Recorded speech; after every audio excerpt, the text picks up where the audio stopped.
讲到以巴的战火局势，当咧紧张，也若是外交部启动专机撤侨，无人机伫下晡5点外对特拉维夫机场起飞，飞去罗马。也若这个无人机顶头呢有14个人，包含着9个台湾人，也有4个瓜地马拉侨民，一个巴拉圭侨民。自以色列代表的李雅萍呢，暗头也来到机场协助。另外有137个国民和眷属联络因了后，因也是决定要留伫以色列。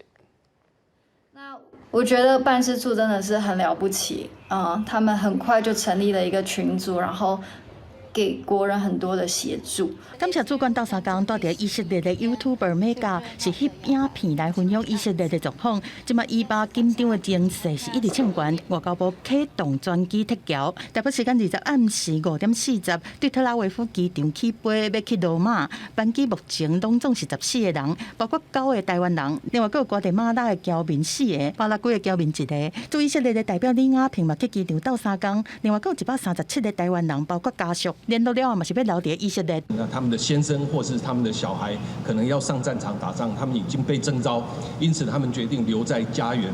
那如果说他们改变他们的心意，想要离开以色列，那我们也会提供他们不同方式的这种交通工具。外交部长吴钊实嘛讲，有35个中国籍的人士想要坐包机来离开，不过自从向因来讨护照这资料了后，因就无国回应。对于国民党立委质疑讲，这摆撤侨是立法院质询了后才做的决定，吴钊实嘛特别澄清。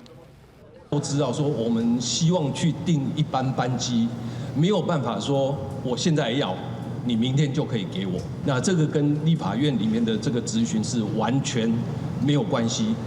另外，敢会甲以色列的旅游警戒调起哩个红色。伊讲，虽然讲以色列边界紧张情势是一直唱悬，但是大部分的区域生活是正常无受到影响。即马还未到甲灯号调起红色的时阵，毋过会继续关心当地的状况。若需要调的时阵，就会调。另外，对美国发布全球警戒，嘛和好朋友国家是保持正密的联络。记者综合报道。